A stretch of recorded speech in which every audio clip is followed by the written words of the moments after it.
Nous sommes du coup dans notre série de l'Épître aux Romains.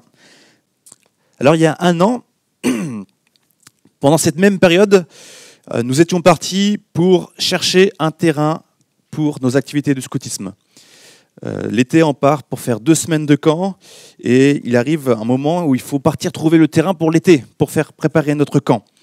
Comment ça se passe? On décerne une région, à peu près un lieu, une ville où on voudrait être dans les environs. Bien sûr, on va chercher à la campagne, on cherche un terrain boisé où il y a de l'eau à disposition pas trop loin des magasins aussi, enfin accessible en voiture. Voilà, on a quelques critères qui sont assez précis et nous partons du coup à la rencontre des uns et des autres qui seraient susceptibles d'avoir un grand terrain. Donc des agriculteurs, des propriétaires de châteaux, peut-être les mairies aussi. On se renseigne à qui appartient cette forêt. Est-ce que vous pouvez m'indiquer une adresse? On sonne à la porte, on demande, on présente. Alors on est là avec l'uniforme, etc. Et cette année, c'était un peu particulier. Pendant 4 semaines, on a été dans la région, pas très loin, à 45 minutes de Chartres, et ça a été compliqué pour trouver un terrain. Après 4 jours de recherche, on rentre à la maison frustré parce qu'on n'a pas trouvé, donc il a fallu qu'on soit sur place, ça occasionne des frais, et on rentre à la maison avec 2 possibilités. Un propriétaire de château qui nous dit envoyez-nous un email, et sous 15 jours vous aurez une réponse. On n'a jamais eu de réponse. Et un propriétaire, un gardien d'une forêt dit quand le propriétaire de la forêt viendra, je présenterai votre demande et il vous contactera pour savoir. Finalement, on n'avait pas d'autre solution, et on rentrait à la maison complètement frustré. Mais durant cette rencontre, durant ces recherches, je me suis rendu auprès d'un château dont le propriétaire était absent, mais son voisin était présent. Et son voisin, quand il m'a vu, il m'a dit « Mais qu'est-ce que vous cherchez ?» Alors je lui ai expliqué, il m'a dit « Oh, n'allez pas voir ce propriétaire, il n'est pas très sympathique. » D'accord. Et cet homme me dit « Mon fils est scout, il peut vous indiquer une femme dans le village qui là-haut a peut-être un terrain qui pourrait vous convenir. » Alors on va avec ce jeune homme jusqu'au terrain, on visite le terrain, ce n'est pas un terrain qui nous correspond à nos besoins. Et voilà, c'était une première piste avec cette dame. J'ai dit, bon, désolé, ça ne correspond pas. Et en rentrant avec ce jeune qui a peut-être 15-16 ans, il discute, il est tout content de voir que je suis scout, on est dans la région, lui aussi c'est un scout. Et puis il me dit, mais moi j'ai campé sur un terrain, un endroit, il est vraiment bien, il pourrait peut-être correspondre à vos besoins. Je vais me renseigner pour trouver une adresse qui pourra peut-être vous permettre de rencontrer, d'être en contact avec le propriétaire. Et on était du coup rentrés comme ça à la maison. J'avais un numéro de téléphone, j'avais ces 2 contacts dont j'ai pas eu la réponse positive pour ces terrains. J'avais aucune solution et là, il fallait que je prenne le téléphone et que j'appelle. Est-ce que ce jeune homme avait bien compris nos besoins au niveau de ce qu'on voulait pour nos camps scouts? Et est-ce que ce qu'il disait, c'était avéré, c'était juste, c'était bien? Alors j'ai téléphoné au propriétaire. Et lui nous a permis de pouvoir le rencontrer. Et il s'est trouvé qu'on a eu le meilleur terrain que j'ai jamais eu de toute ma vie pour un terrain de scoutisme. C'était pas moi qui l'avais cherché. Quand les amis me disaient « Mais alors, votre terrain de camp de scout, il paraît génial. Vous avez l'eau à disponibilité, vous avez de l'électricité, vous avez une forêt comme il fallait, vous avez un terrain de jeu, tout était idéal. » J'ai dit « Oui, c'est super. » Et je dis « Cela, c'est une grâce. Moi, j'ai cherché là-bas et quelqu'un, alors que je ne le cherchais pas, m'a donné des informations pour un terrain à 50 km de là. Complètement, et c'est pas par moi-même que j'ai trouvé. C'est pas moi qui me suis présenté au propriétaire. On m'a donné une adresse pour. Et en fait, je vois ici le lien avec notre prédication, notre méditation du texte biblique d'aujourd'hui. On voit ici une interpellation. Il y a quelque chose qui peut être bien pour toi, qui correspond aux besoins. Est-ce que je fais confiance? Est-ce que je lance? Est-ce que je fais le pas? Je vois que je suis dans une situation désespérée. Alors, je saisis ce que ce jeune me dit. Je lui fais confiance. Et on voit comment on a cette bénédiction d'avoir un terrain. Ce n'est pas par moi-même, mais c'est véritablement une grâce. C'est comme ça que je l'ai vécu. Et c'est là la réalité de ce que je voulais partager avec vous ce matin. Dieu fait grâce. Et cela ne vient pas de nous, mais bel et bien de Jésus-Christ. Vous savez, le nom précieux que nous avons chanté, Jésus-Christ.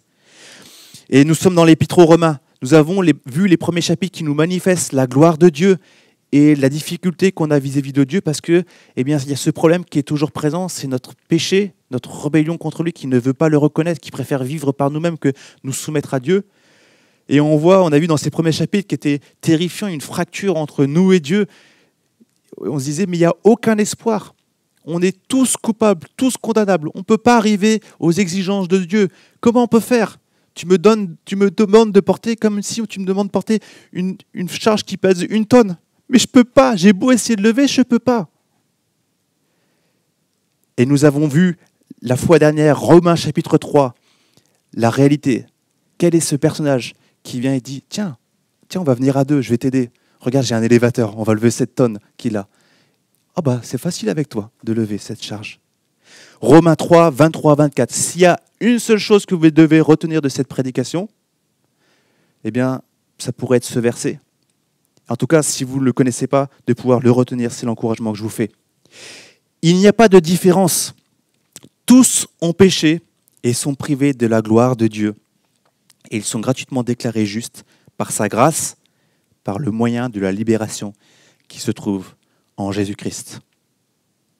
Voilà le fondement, problème du péché, mais la grâce qui intervient en Jésus-Christ. Voilà le don que Dieu fait gratuitement pour ceux qui le reçoivent par la foi.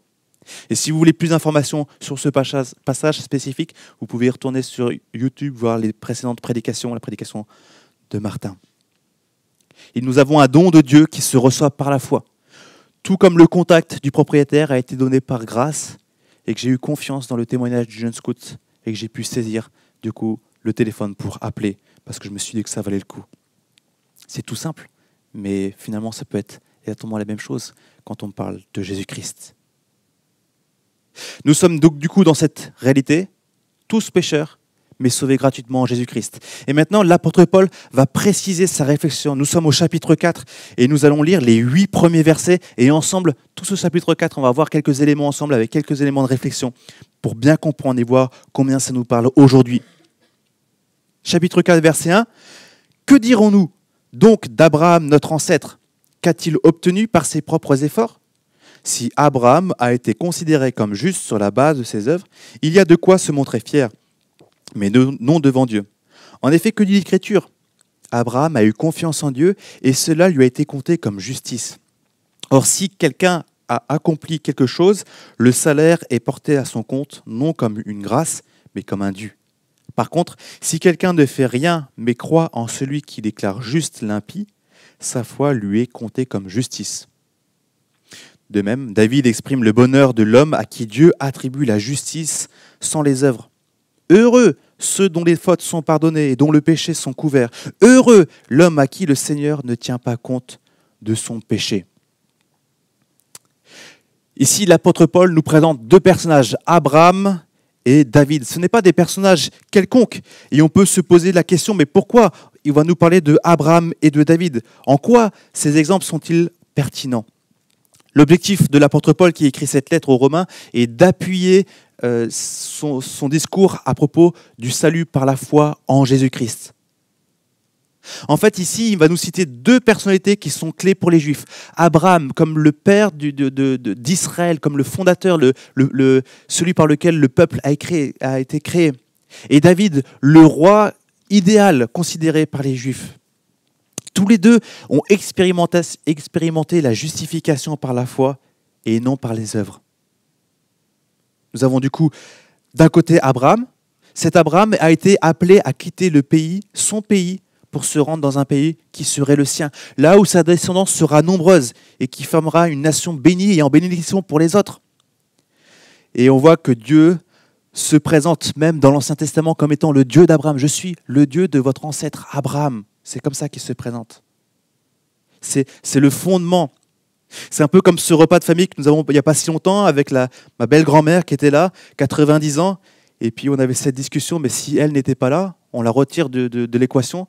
Bah, je me retrouve tout seul parce que je n'aurai pas ma femme, je n'aurai pas mes enfants, je n'aurai pas mon beau-père, je n'aurai pas ma belle-mère, je n'aurai pas mes beaux-frères et sœurs. Enfin, pouch, c'est comme ça. Abraham, c'est le fondement de cette nation sur laquelle Dieu a construit. Abraham est une référence pour les Juifs au point de se réclamer de sa descendance. Et ce qui est incroyable avec Abraham, c'est que ce pauvre homme ne pouvait pas avoir d'enfants. C'est sûr, quand on te fait une promesse que ta descendance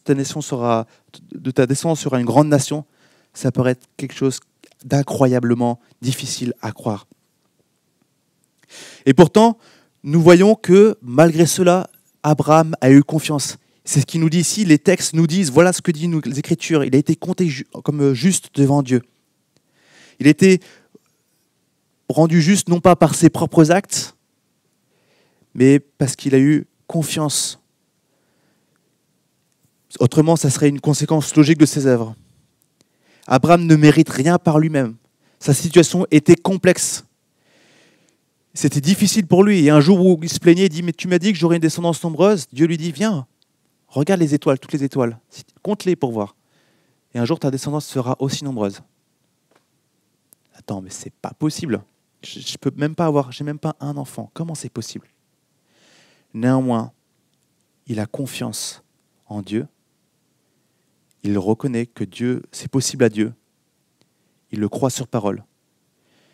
Et Dieu va réaliser ce qui est impossible plus tard. Dieu lui donne un enfant dans sa vieillesse. Pour imaginer cela, si vous êtes âgé, eh bien, imaginez que vous avez un enfant maintenant. Imaginez vos grands-parents, si vos grands-parents sont encore vivants, qu'ils vous annoncent qu'ils attendent un enfant. Voilà le don que Dieu a fait, quelque chose qui paraît improbable. Vous auriez un nouvel oncle, une nouvelle tante, ça serait plutôt incroyable. Mais c'est la réalité. Abraham reconnaît qu'à Dieu, rien n'est impossible. Il ne sait pas comment c'est possible, mais il croit Dieu sur parole. Il saisit le don de Dieu par la foi et reçoit dans sa grâce une réponse, un enfant dans la vieillesse.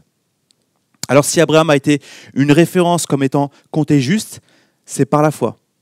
Alors à combien plus forte raison le développé de Paul à propos du salut par la foi dans le sacrifice de Jésus est cohérent. Et c'est déjà ce qui est inscrit dans la Torah, les premiers livres de la Bible qui étaient une référence pour les Juifs. Ce n'est pas une invention de l'apôtre Paul, le salut par la foi. C'est bel et bien quelque chose qui était déjà présent dans la Bible. Alors, à partir de là, vous pouvez peut-être vous poser la question. Ok, tout dépend de ma foi. J'ai peut-être pas suffisamment de foi. Je ne suis peut-être pas un homme de foi. Et c'est là où l'illustration que le pasteur Kevin De Jong a employée nous éclaire à ce sujet. Voilà ce qu'il nous dit. Ayant grandi dans une région froide de mon pays, j'ai souvent joué au hockey et patiné sur la glace. Lorsque je m'aventurais sur le lac gelé, pour la première fois de l'hiver, je marchais prudemment sur la pointe des pieds, tout en me demandant, la glace est-elle suffisamment épaisse ? Il y avait parfois quelqu'un qui patinait devant moi à vive allure, avec une grande assurance et qui était très confiant quant à la solidité de la glace. Pendant que moi, j'avais tout juste assez de foi pour m'y risquer, avec beaucoup de précautions et sur la pointe des pieds. Mais qu'est-ce qui faisait que nous étions tous les deux en sécurité sur la glace ? Notre degré de foi ? Non. Certes, nous aimerions tous avoir ce degré de foi forte qui nous permettrait de patiner à vive allure, mais c'est bien l'épaisseur de la glace qui garantit notre sécurité. C'est l'objet sur lequel nous nous tenons qui nous sauve. Et cet objet, en l'occurrence ici, c'est Jésus-Christ. C'est seulement par la foi en Jésus-Christ que nous sommes sauvés. Le salut, du coup, ne provient pas de notre foi. Il s'agit du moyen que Dieu permet. Le fondement de notre salut, c'est Jésus-Christ. Et nous avons le choix de recevoir, de mettre de côté ou de rejeter. Nous pouvons faire confiance ou non, et il y aura un impact pour nous dans notre vie et pour l'éternel, pour l'éternité. La foi, finalement, c'est la manifestation de notre confiance. Alors du coup, on peut s'arrêter et réfléchir. D'accord, Abraham, on lui a fait une promesse, il a eu confiance en Dieu. Ouais, pourquoi pas ? Mais dans notre cas présent, on nous parle d'un Jésus-Christ qui nous pardonne de nos péchés. En quoi c'est cohérent ? Qu'est-ce que ça nous apprend ? Est-ce que le cas d'Abraham ne serait pas hors contexte ? Mais ici, l'apôtre Paul nous a parlé du problème du péché et qui nous rend coupables devant Dieu. Et c'est pour ça qu'il va aussi employer l'exemple de David. David, souvenez-vous, c'est le roi par excellence. Quand on parle d'Israël, c'est qui le plus grand roi d'Israël ? On parle du roi David. Et petit écho, si vous vous souvenez, les enfants aiment bien cette histoire. David et Goliath, le fameux David qui a écrit le psaume 23, « L'Éternel est mon berger ». C'est le modèle d'un homme qui est présenté, appelé l'homme selon le cœur de Dieu. Et on nous montre un personnage plein de foi. On peut lire des psaumes qui présentent sa manifestation de foi devant Dieu. Mais en lisant la vie de David, on découvre aussi des histoires qui sont terribles. La manière dont il s'est laissé à la convoitise, l'adultère, au mensonge et au meurtre. Il est bien finalement au courant de ce qui se passe et du mal. Il connaît la chute et la repentance réelle. Il reconnaît le mal, il demande pardon, il s'en détourne pour prendre un bon chemin. Et qu'est-ce qu'il expérimente? C'est ce qu'on voit une partie de notre passage. En fait, c'est le psaume 32, versets 1 à 5 que je vais lire. Il nous dit « Heureux celui dont la transgression est enlevée et dont le péché est pardonné. Heureux l'homme à qui l'Éternel ne tient pas compte de sa faute et dont l'esprit ne connaît pas la ruse.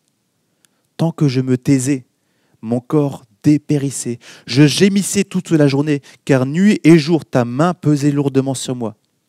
Ma vigueur avait fait place à la sécheresse de l'été. Alors je t'ai fait connaître mon péché. Je n'ai pas caché ma faute. Et j'ai dit, j'avouerai mes transgressions à l'Éternel. Et tu as pardonné mon péché. » Psaume 32, versets 1 à 5. Voilà la démarche de David. J'ai péché. Cela bouleverse ma vie dans la conséquence, la culpabilité, peut-être la honte devant Dieu. En tout cas, il reconnaissait que la relation était brisée avec Dieu. Il a reconnu son péché. Il a témoigné de ce qu'il a fait sans rien cacher. Et Dieu l'a pardonné. Un bel exemple et un encouragement, quelle que soit notre situation. Est-ce que nous sommes contraints par un péché qui vient comme une pourriture dans notre vie et qui nous condamne? N'imaginons pas qu'on peut cacher quelque chose à Dieu. Lui sait très bien ce qu'il y a en nous-mêmes. Venons à lui, comme David, pour reconnaître nos péchés, demander pardon, et soyons sûrs que Dieu nous pardonne.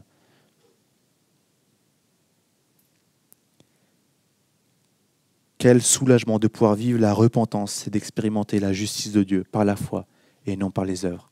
Autrement, on sera encore en train d'essayer de soulever ce fameux caillou. Alors à partir de là, on continue la réflexion et on se dit, d'accord, Abraham, David, maintenant tous les deux ne seraient pas des juifs, des personnes qui appartiennent au peuple de Dieu. Ça veut dire que moi, qui n'appartiens pas au peuple de Dieu, ça ne me correspond pas, c'est cela. Alors lisons la suite, des versets 9 à 12 de Romains chapitre 4. « Ce bonheur n'est-il que pour les circoncis, ou bien est-il également pour les incirconcis? En effet, nous lisons que la foi d'Abraham lui a été comptée comme justice. Quand donc a-t-elle été portée à son compte? Était-ce après ou avant sa circoncision? Ce n'est pas après sa circoncision, mais bien alors qu'il était incirconcis. Il a reçu le signe de la circoncision comme le gage de la justice qu'il avait obtenue par la foi, alors qu'il était incirconcis. Il est ainsi le père de toutes les incirconcis qui croient, afin que la justice soit aussi portée à leur compte.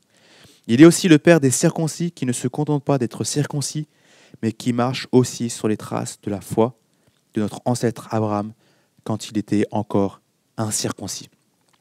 Circoncis, incirconcis, eh bien c'est le signe de l'alliance, le signe d'appartenance au peuple de Dieu. Et on se rappelle que l'apôtre Paul va parler à une église qui est composée de chrétiens juifs et de chrétiens non juifs.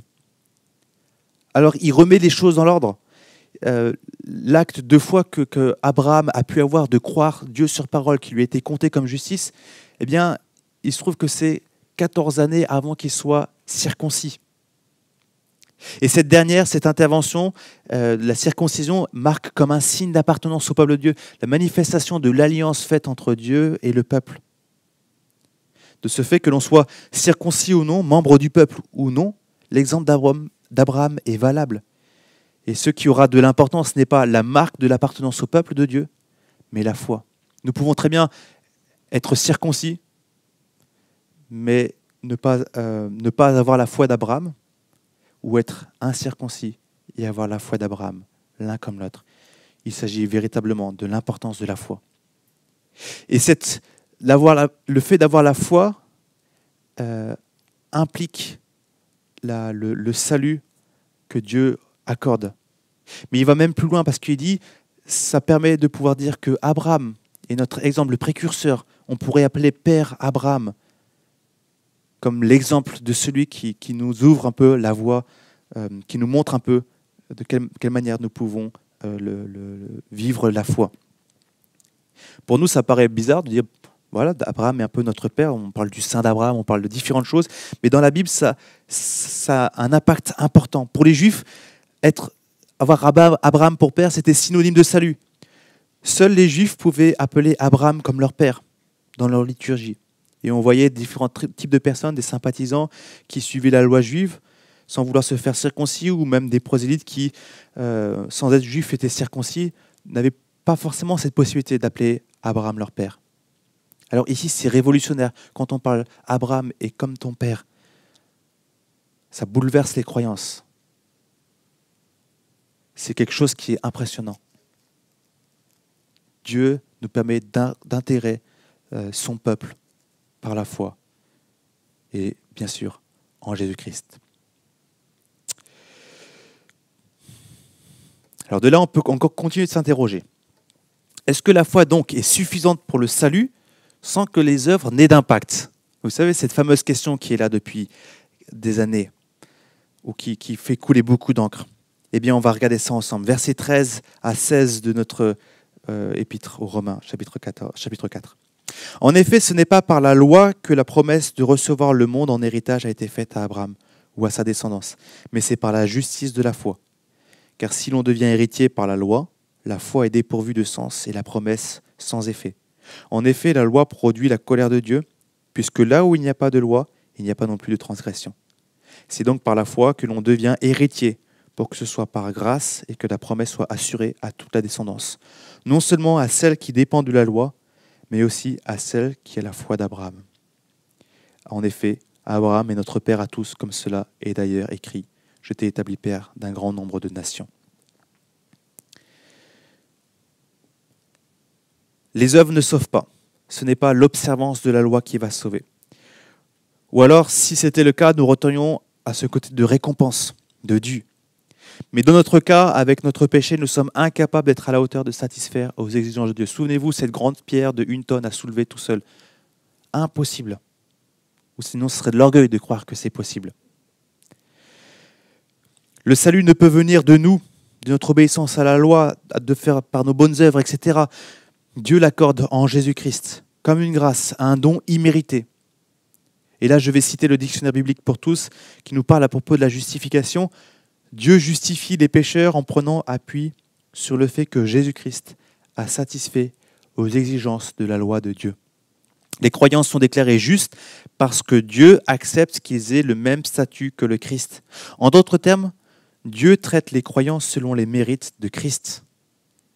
Ils sont justifiés non en vertu d'un faux jugement qui prétendrait qu'ils ont personnellement obéi à la loi de Dieu, mais par une sentence juste qui les identifie à celui qui a accompli la loi à leur place. Ainsi, en acceptant les pécheurs sur la base de l'obéissance et de la mort du Christ, Dieu continue d'agir en accord avec sa justice. Dieu réalise ce que nous étions incapables, et dans la grâce, ça nous est mis à notre possibilité pour nous, à notre compte. Il n'est pas question d'œuvre pour le salut. Néanmoins, on voit une conséquence naturelle. Avoir le salut nécessite aussi une conséquence d'actes qui soient cohérents. Il en va de même pour la foi. Si elle ne produit pas d'œuvre, elle est morte, nous dit Jacques. La foi, du coup, se manifeste concrètement. Et on pourrait dire, ça paraît bizarre si tu dis ça, alors que tu n'agis pas en cohérence, c'est pas très crédible ce que tu racontes. Et là, on pourrait encore en parler, et on en parlera encore dans la suite de l'épître, de cette question des œuvres, etc. Mais ici, bel et bien, le sujet de l'apôtre Paul, c'est le salut par la foi, non par les œuvres. Sinon, tout pourrait venir de nous comme un « c'est moi qui me suis sauvé par mes œuvres ». Le salut vient comme un don de Dieu. C'est à la fois humiliant, parce qu'on doit accepter qu'on ne peut rien faire par nous-mêmes, mais à la fois quelque chose d'incroyable. Génial. C'est un don, un cadeau que Dieu nous fait. Alors maintenant, on continue, et on peut continuer avec cette réflexion. Abraham sauvé par la foi, mais qu'est-ce qui a motivé Abraham de croire dans la promesse de Dieu? Qu'est-ce qui était motivant pour lui? On le lit dans la suite à partir du verset 17. « Je t'ai établi père d'un grand nombre de nations. Il est notre Père devant le Dieu en qui il a cru, le Dieu qui donne la vie aux morts et appelle ce qui n'existe pas à l'existence, espérant contre toute espérance Abraham a cru et est ainsi devenu le père d'un grand nombre de nations. Conformément à ce que lui avait été dit, telle sera ta descendance. Sans faiblir dans la voie, il n'a pas considéré que son corps était déjà usé puisqu'il avait près de 100 ans, ni que Sarah n'était plus en état d'avoir des enfants. Il n'a pas douté par incrédulité de la promesse de Dieu, mais il a été fortifié par la foi et il a rendu gloire à Dieu. Car il avait la pleine conviction que ce que Dieu promet, il peut aussi l'accomplir. C'est pourquoi cela lui a été compté comme justice. L'exemple type de cette situation, c'est cette fois où on est à table, on vient de finir le repas, et là, dans la boîte, il n'y a que 3 chocolats, alors que nous sommes 4. Vous savez ce type de situation? 3 chocolats, alors que nous sommes 4 à vouloir du chocolat. Qu'est-ce qui se passe? Mon fils aîné dit, c'est simple, 1 pour papa, 1 pour maman, 1 pour le petit frère. Là, tu te dis, c'est étonnant. Pour lui, c'était tout à fait logique que la répartition se fasse comme ça. Et je lui ai bien demandé, est-ce que tu es sûr? Ça veut dire que toi, tu n'auras pas de chocolat. Ça veut dire que tu donnes à tout le monde, il n'y a que 3 chocolats, c'est pas possible. Tu n'auras pas de chocolat. Que me répond-il? Mais j'ai pas de chocolat là, mais je sais que vous avez des chocolats et que vous allez me donner un chocolat pour que ça soit équitable. En fait, il nous connaissait, il avait cette confiance que nous sommes justes. Il savait que nous avions des chocolats et que nous étions prêts à lui en donner également. Il nous connaît. Heureusement, et effectivement, il a eu son chocolat, et ainsi, tous les 4, on a pu avoir un chocolat. Un bel exemple. Il a pu agir comme ça. Et peut-être ça aurait été différent s'il savait que nous n'étions pas justes, et qu'on n'avait pas de chocolat, et que nous ne donnerons pas de chocolat. Ou que nous disions, il n'y a que 3 chocolats, c'est tout. Peut-être que là, il aurait été moins spontané pour se sacrifier pour le petit frère, en tout cas. Mais il avait confiance que nous étions bons, et que nous donnerons justement pour pas qu'il y ait de différence entre les uns et les autres. C'est la même chose finalement pour Abraham.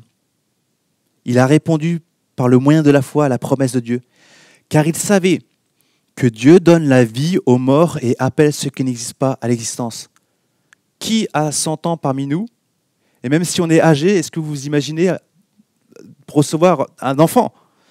Et dans certaines traductions, on dit que Sarah était même déjà travaillée par la mort, dans le sens que c'était foutu, elle ne pouvait pas avoir d'enfant. Mais malgré sa vieillesse, il avait confiance, parce qu'ayant cette compréhension de Dieu, c'était possible. C'était fou, mais c'était possible.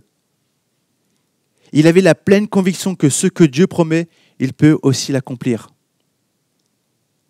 Ô combien on est heureux quand quelqu'un tient une promesse, oui, je te rendrai ce livre, et qu'il le réalise. Mais s'il n'accomplit pas la promesse, la prochaine fois quand il faudra lui prêter un livre, compte pas sur moi. Mais dans la Genèse, nous découvrons aussi que la vie d'Abraham, avec quelques moments d'incrédulité, de faiblesse, de désir de prendre le contrôle pour accomplir les choses, on voit en fait le défi de la persévérance. C'est la réalité de la vie chrétienne qui ne demeure pas moins un combat. Et la Bible n'essaie pas d'édulcorer les choses en mettant... non, elle montre la lutte que nous pouvons avoir. Et là, on peut se retrouver aussi.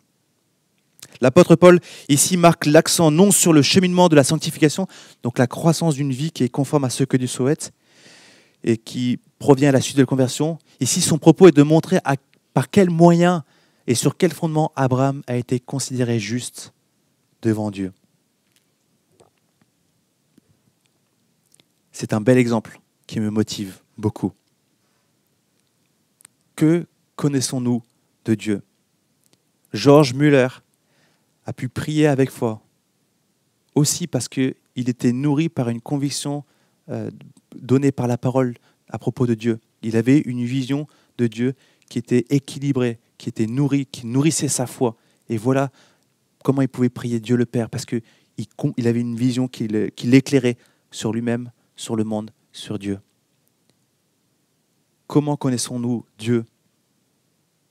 Et c'est l'interpellation, l'encouragement à découvrir qui est Dieu, afin de grandir avec lui, de saisir par la foi ses promesses jour après jour. Et ça peut changer toute une vie. Est-ce qu'on prendra Dieu sur parole? Eh bien, c'est notre responsabilité à chacun. Ça dépend comment on considère Dieu. Si tu considères Dieu comme quelqu'un qui est inactif, qui n'est pas puissant, qui est limité, qui ne me connaît pas, ça va changer. Mais si on reconnaît Dieu comme étant Dieu le Père, qui donne la vie, qui est tout-puissant, qui connaît toutes choses, à qui rien n'est impossible, qui pourvoit nos besoins, qui nous connaît, qui connaît même les cheveux sur la tête, qui connaît notre avenir, qui nous connaissait dès avant la création du monde. Alors là, tu peux te dire, ok, c'est rassurant. Et savoir que lui accomplit sa volonté comme il le souhaite, ok, c'est peut-être pas comme j'aurais imaginé, mais voilà ce que Dieu, tu veux m'apprendre, ce que tu me permets, et comment tu pourvois. Alors on peut se poser la question en quoi ça nous concerne aujourd'hui. Bien sûr, cet élément de notre compréhension de Dieu qui va influer notre foi et notre manière de nous tourner vers Dieu. Mais là, je m'invite à regarder les derniers versets. Verset 23 nous dit « Or ce n'est pas pour lui, donc Abraham seulement, qu'il a été écrit que la foi a été portée à son compte, mais c'est aussi pour nous. Et elle sera portée à notre compte puisque nous croyons en celui qui a ressuscité Jésus, notre Seigneur. Lui qui a été donné à cause de nos fautes et qui est ressuscité à cause de notre justification. » Tout ce cheminement pour arriver à Jésus-Christ, pour dire regardez combien c'est cohérent. C'est certainement encore plus cohérent pour ceux de l'époque qui découvrent, qui connaissent très bien Abraham et qui ont ce lien de la connaissance de tout cela. Mais j'espère que ces exemples ont pu être parlants pour nous. C'est la même foi qu'Abraham qui a pu avoir en Dieu et qui a été coté comme justice. C'est la même aujourd'hui à laquelle nous sommes appelés. Dieu fait une promesse. Nous revenons à ces déclarations de base. Il n'y a pas de différence. Tous sont péchés et sont privés de la gloire de Dieu. Et ils sont gratuitement déclarés justes par sa grâce, par le moyen de la libération qui se trouve en Jésus-Christ. Est-ce qu'on fera confiance en Dieu? Saisirons-nous par la foi? Si Dieu déclare que nous sommes son enfant à lui pour aujourd'hui et pour l'éternité, est-ce qu'on le croira sur parole? Est-ce qu'on nous croirons quand il déclarera notre péché? Tu es péché, coupable devant moi et tu mérites de mourir, tu mérites mon jugement, mais regarde, oh combien je veux te délivrer de tout cela et te donner la vie avec moi. La situation est autant désastreuse que Abraham. Autant chercher d'avoir un enfant quand on a 100 ans et que notre épouse est déjà atteinte par la mort. Telle est notre situation pour essayer de soulever ce fameux caillou d'une tonne. Nous sommes incapables de faire le bien. Nous n'arrivons pas à atteindre les exigences de Dieu. Cela même nous montre notre imperfection. C'est un peu comme on est quelqu'un de quelconque, qu'on se met à côté de quelqu'un qui est vachement beau. Eh bien, le regard, bien sûr, des fois on peut se sentir un peu moins beau que cette personne à côté qui est bien bâtie, qui est bien... Enfin, c'est juste une illustration, mais voilà, j'ai pas de complexe. Nous nous savons coupables et trouvons plein d'excuses pour nous justifier, religiosité, compétences, refuge, divertissement, etc., sans que nos âmes puissent être réellement satisfaites. Et là, dans cette situation qui semble impossible, désastreuse, comment je peux me sauver? Comment je peux être trouvé juste devant toi, Dieu? Comment je peux t'atteindre? C'est impossible. C'est tellement impossible. Dieu révèle sa solution pour nous délivrer du mal, pour trouver la paix, la justice et vivre éternellement avec lui. Jésus-Christ, mort à cause de nos péchés et qui est ressuscité à cause de notre justification pour apporter la délivrance et la réconciliation. Par sa résurrection, Jésus montre sa victoire sur le mal qui ne peut le retenir. Par sa résurrection, Jésus marque son sacrifice comme ayant une valeur éternelle. Par sa résurrection, Jésus est vivant aujourd'hui. Il intercède en notre faveur auprès de Dieu. Il est lui-même avec nous tous les jours comme il nous l'a promis. On peut lui faire confiance. La résurrection est un élément qui suscite de l'incrédulité, mais c'est pourtant l'élément central de notre foi. Alors avec la même compréhension de Dieu qu'Abraham, Dieu donne la vie aux morts. Ce n'est pas une difficulté. Nous croyons que Dieu pourvoit, que Dieu est juste dans ce qu'il agit, que Jésus est Dieu lui-même sans péché et qu'il ne peut être retenu par la mort. Dans cette même démarche, le passage de Jean 3,16, bien connu. En effet, Dieu a tant aimé le monde qu'il a donné son Fils unique afin que quiconque croit en lui ne périsse pas, mais la vie éternelle donne une perspective nouvelle. Voilà la belle promesse que Dieu nous amène à saisir. Nous sommes finalement face au même dilemme que Abraham. Peut-être avons-nous moins de lucidité pour voir le problème de notre péché, comme lui voyait le problème de sa vieillesse.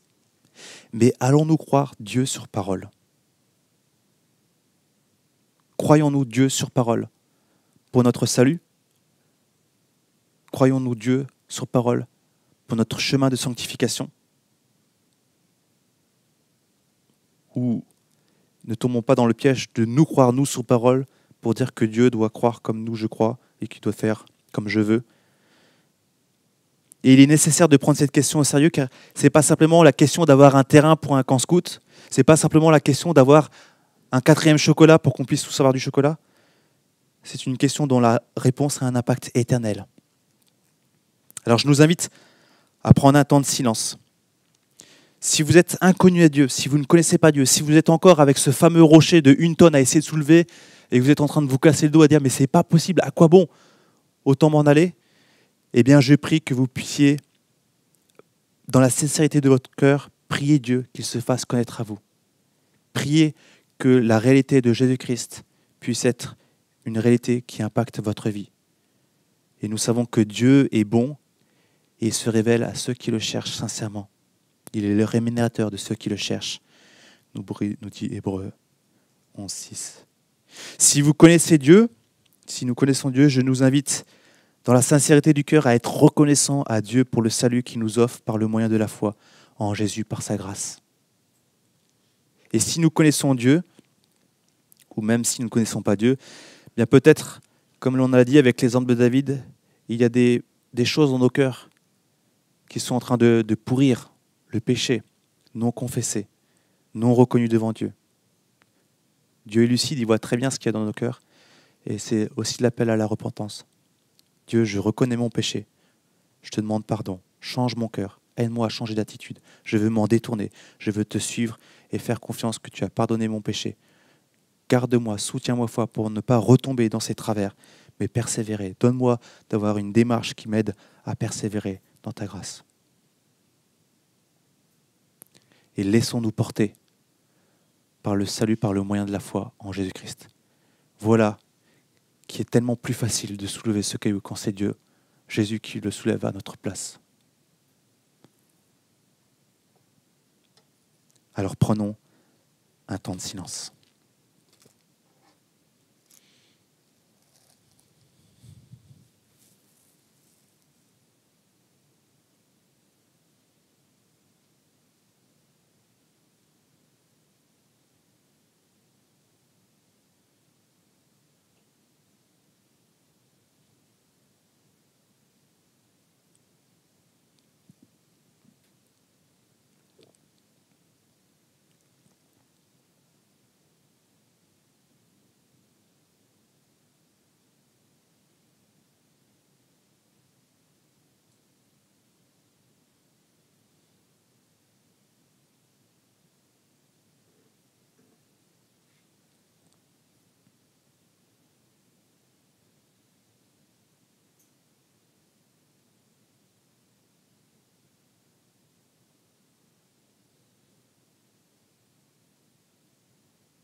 Amen.